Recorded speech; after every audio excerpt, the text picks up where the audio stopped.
sama dari penyidik ada tambahan, ya kita penuhi. Itu aja. Terkait laporan apa, Dok? Ya masih laporan yang sama. Ya, masih laporan yang sama. Dia soal NM atau dokter? Mungkin nanti biar nanti ya, bisa terusin ya. Satu lagi saksi belum selesai, jadi belum bisa kami jelasin karena masih 2 diperiksa. Satu lagi, ya nanti setelah satu lagi selesai, kami akan sampaikan rekan-rekan ya. Satu lagi, Oke. Satu lagi tanggapannya nih dok terkait dengan Dokter Richard Lee ingin bertabayun dengan dokter seperti apa nih? Dokter Richard Lee. Gak ada masalah Pak Richard Lee. Nggak ada. Sebenarnya dengan Dokter Richard Lee nggak ada masalah. Sebenarnya gini, kita dengan siapapun kita nggak mau bermasalah. Dokter Oki, lupa sorry. Oh ya nanti satu lagi saksi setelah nanti Ya pokoknya, ya. pokoknya gini, kita dengan siapapun sebenarnya nggak mau ada masalah apapun. Sebenarnya seperti ini pun bukan harapan kita untuk terjadi seperti ini. Semoga harapan kita mungkin ke depannya ya dunia skincare ini baik-baik aja. Gitu. Jangan kita adu inovasi, kita saling support, adu kreativitas. Jangan saling menjatuhkan. Itu aja sih. Pertanyaan. Kalau untuk Dr. Mufid ya sebagai saksi itu ada sekitar 14 pertanyaan ya. Kalau untuk Dr. Reza sebagai pelapor ada juga 14 pertanyaan. Seperti itu ya. Satu lagi nanti saksi akan turun, nanti kita sampaikan ya, rekan-rekan ya. Oke cukup ya. Dokter, mungkin dengan masih banyak cibiran netizen, ngadap ini gimana sih? Semoga jadi pahala buat kita, itu aja lah. Sabarin aja, semoga jadi pahala buat kita udah. Tapi kalau dokter yang diinginkan untuk kasus sama Nick Mir itu apa sih dok? Yang diinginkan gimana bang? Sebenarnya nggak ada masalah ya sama tersangka NM ya.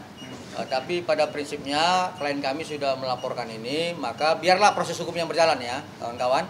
Jadi pada prinsipnya klien kami tidak ada memiliki dendam apapun terhadap semua yang dilaporkan terkait laporan klien kami tertanggal 3 Desember 2004 ya. Bang, seperti itu ini ya. Satu rangkaian Bang ya. Ini satu rangkaian. Ya satu rangkaian ya. Jadi hari ini kita hanya memenuhi pemanggilan dari penyidik untuk memenuhi petunjuk dari jaksa seperti itu. Berarti 2 orang lagi itu yang tetap akan ikut terseret Bang ya. Sebentar, nanti sebentar. Satu lagi saksi selesai kami akan sampaikan ya. Nah, Gitu ya. saksi ini saksi kunci atau seperti apa? Nggak, nanti kami sampaikan. Bentar lagi ya, bentar lagi ya. Nah, Oke, Dok, gimana silakan. tanggapannya Dok?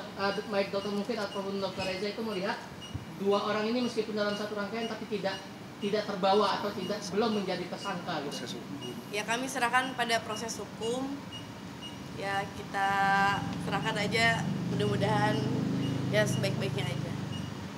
Tapi dengan serangan-serangan dari pendukung sana itu seperti apa Dok? Ya sabar aja. Ya selama ini kan kita diam, Ya. gitu. Maksudnya biar masyarakat bisa menilai lah. Gitu. Biar masyarakat bisa menilai kalau misalkan produk kita bermasalah, produk kita berbahaya, ya mungkin saat ini saya bukan berada di sini, pasti sudah berada di BPOM, bolak-balik ke BPOM dan lain sebagainya. Biar masyarakat yang bisa menilai. Tapi itu kan serangan dari buzzer-buzzer mereka bahwa produk-produk kalian berdua itu tidak Ya sebenarnya jangan sampai lupa pada pokok permasalahan bahwa di sini adalah Tindak pidana. tindak pengancaman dan pemerasan mungkin ya Bang ya. Apa? Iya, Tindak jadi- pidana Dugaan tidak Dugaan, pidana, ya, dugaan. tidak pemerasan Betul. dan kemudian dengan persangkaan pasal 7B ya, Ya. ayat 2 seperti itu. Jadi begini kawan-kawan, terhadap produk klien kami, saya sudah berulang sampaikan melalui kesempatan yang lain ya, bahwa produk klien kami tidak ada bermasalah, ya, tidak ada bermasalah.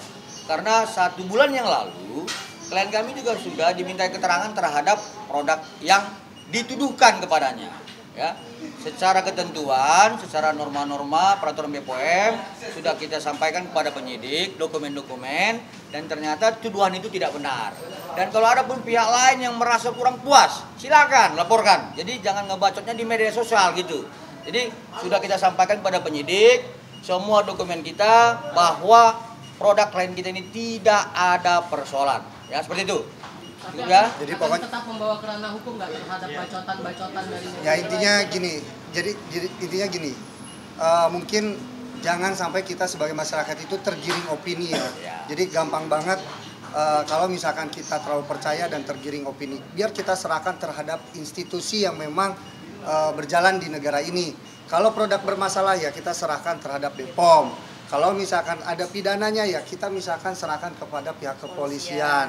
Jadi jangan sampai mengkaburkan dugaan tindak pidananya ini dengan seolah-olah bahwa produk ini adalah produk berbahaya gitu. Tapi berarti dengan perpanjangan masa penahanannya CNN ini sendiri itu gimana Bang menyikapinya Bang? Biar penyidik aja itu urusannya. Ya, pada prinsipnya kita hari ini adalah memenuhi panggil dan penyidik ya, sesuai dengan petunjuk dari jaksa. Ya. Jadi kami pikir biarkanlah penyidik itu menentukan apakah nanti ditambahkan tersangka atau tidak. Kami belum tahu seperti itu. Tapi sampai dengan sekarang kami mengetahui hanya 2 tersangka. Betul ya kawan-kawan ya? Dok, tapi penjualan berpengaruh nggak dengan tuduhan-tuduhan? Sebenarnya saya tidak terlalu ke penjualan, tapi saya ke kepercayaan karena saya ada anak, ada keluarga, dan ada customer. Ya intinya dengan impact review yang tidak berdasar ya kan, terus penggiringan opini dan lain sebagainya, itu bukan hanya mengarah terhadap brand ataupun suatu produk, tapi sudah mengarah terhadap personal ya dan pribadi, dan itu otomatis menjadi kerugian bukan materi saja tapi imaterinya, fisik, mental, terutama keluarga dan anak saya gitu. Itu aja sih. Oke, thank you. Terima kasih. Terima kasih.